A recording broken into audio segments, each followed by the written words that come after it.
আমার 12 তারিখে নির্বাচন হলো, গণতান্ত্রিক প্রক্রিয়াতে নির্বাচন হলো।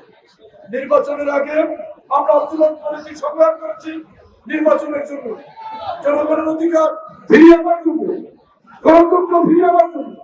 নির্বাচনের মধ্য দিয়ে আমরা জনগণের ভোটের অধিকার ফিরিয়ে এনেছি। এখন বিএনপিকে জনগণ দায়িত্ব দিয়েছে রাষ্ট্র পরিচালনা করা।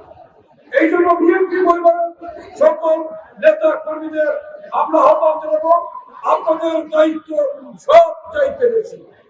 মনে রাখবেন, দেশ গড়ার দায়িত্ব তারেক রহমান সাহেবের হাতে বাংলাদেশের জনগণ দিয়েছে। তারেক রহমান সাহেবের প্রতিনিধি হিসাবে মির্জাপুরে আবুল কালাম আজাদকে মির্জাপুরের জনগণ ভোট দিয়ে জনগণের প্রতিনিধি নির্বাচিত করেছে। আমি জনগণের খাতির হিসাবে দায়িত্ব পালন করতে চাই। আমি জনগণের সেবক হিসাবে দায়িত্ব পালন করতে চাই। আমি সকল রাজনৈতিক দলের সহযোগিতা চাই, সকল দলকে নিয়ে, সাংবাদিক বন্ধুদেরকে নিয়ে, সবাইকে নিয়ে আমরা মির্জাপুরকে আমরা একটি সমৃদ্ধশালী মির্জাপুর গড়ে তুলতে চাই, স্বাবলম্বী মির্জাপুর গড়ে তুলতে চাই।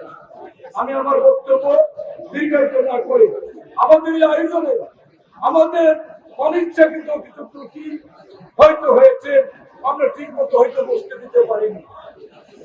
এই জন্য আপনারা ক্ষমা সুন্দর দৃষ্টিতে দেখে আমাদের